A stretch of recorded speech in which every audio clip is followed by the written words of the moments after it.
Chapter 7. She climbed over the big wall because it was quicker and there was no risk of being caught today. Clutching the big shears, she ran all the way to the cottage. The rabbits were out playing. "Hello, family," Mandy called out to them gently. They sat up on their hind legs, looking alert and inquisitive, resting their front paws on white furry tummies. "Good morning, birds. Good morning, Chip." She threw the little sparrow some crumbs of bread and put some in the palm of her hand and held it out to Chip, but he wouldn't come that close.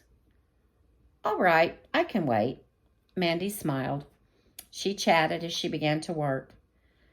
"Now see, I'm going to cut the lawn today, so look out for worms, Chip. There'll probably be some." She snipped at the tall grass with the shears, and then sliced green blades fell easily and quickly.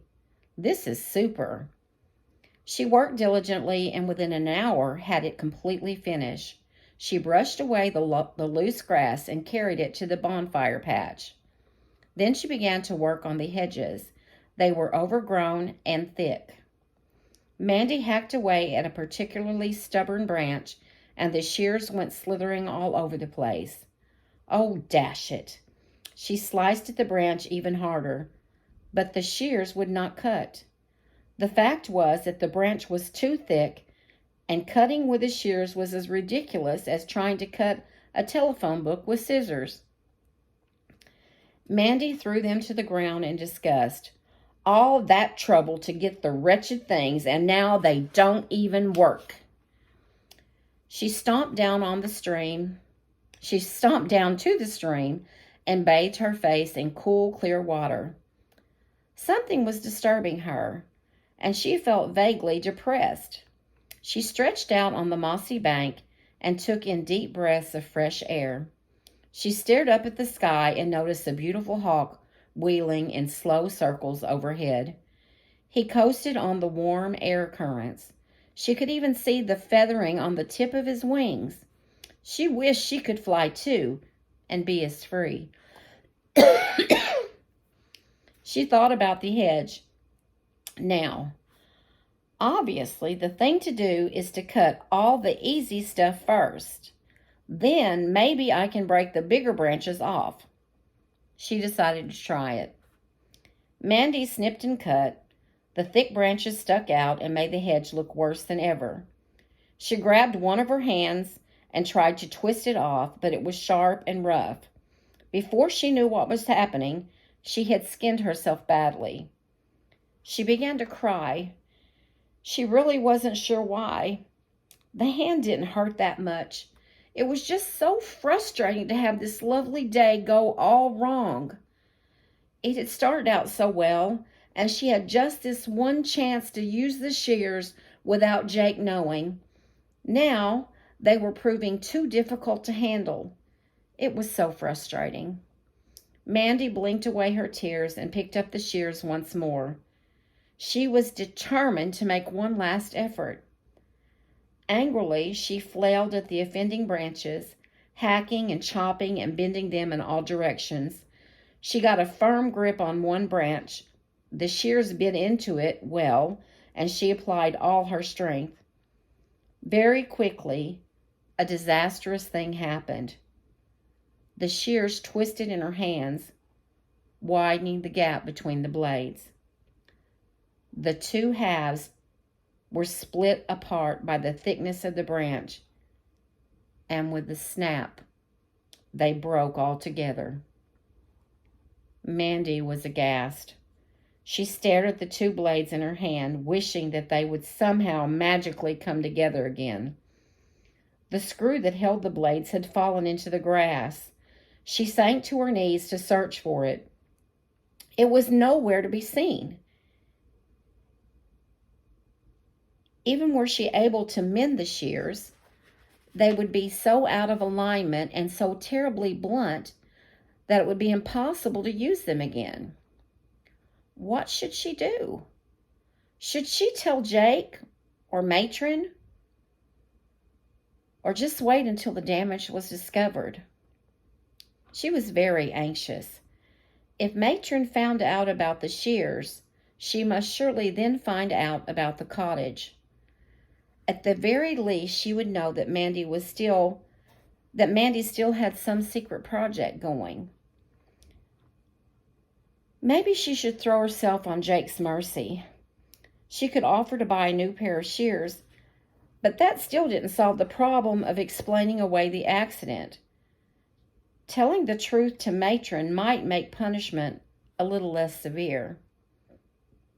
On an impulse, Mandy turned and threw the broken parts as far as she could into the bushes. The best thing was to say and do nothing at all. She would wait to see what happened. Miserably, Mandy returned to the orphanage. She had no desire to stay at the cottage. Ron and Ellie were nowhere about. They had left a note for Mandy on the kitchen table saying that they too had gone for a walk and would be back soon. Mandy went to her room and pulled the curtains to shut out the light. Her hand throbbed from the skinning she had given it. She put on her pajamas and climbed into bed. How she wished now that she had gone to the seaside. None of this awful, depressing day would have happened. By the time the children returned home in the late evening, she had fallen into an uneasy sleep. Chapter 8.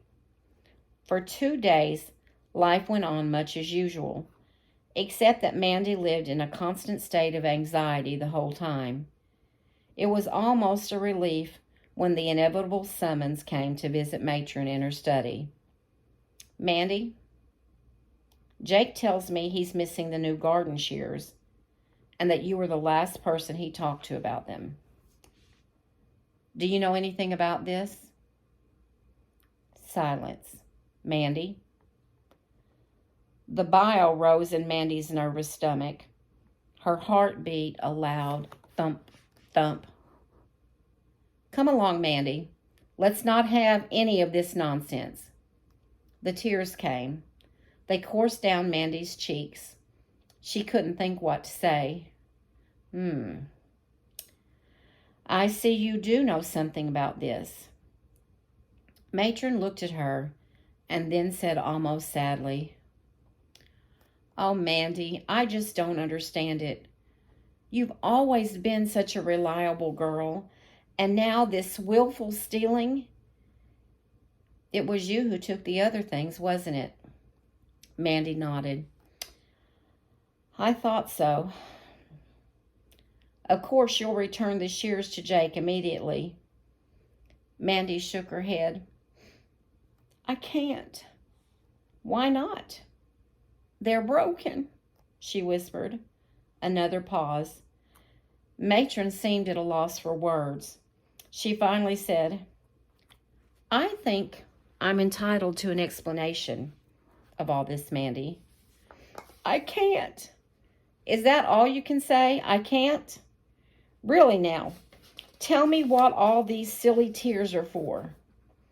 It is so unlike you. Mandy remained silent.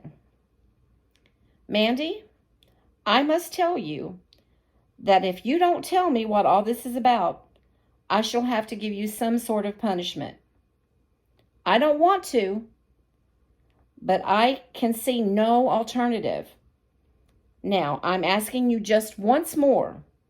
Won't you please tell me what is the matter? Mandy was almost at a bursting point. She longed for fresh air. She was determined to say nothing. Better to take her punishment than to have her beloved cottage taken away. Very well, Matron spoke quietly. First of all, you will buy another pair of shears for Jake. I don't care how long it takes to save up for them. You will turn in your pocket money to me every week, and I will tell you when you have saved enough. Second, I am going to insist that you stay within the boundaries of the orphanage for the next week. No treats, no excursions, and early to bed. Oh, Matron! Mandy, if you can't bring yourself to tell me the truth, then you'll have to suffer the consequences.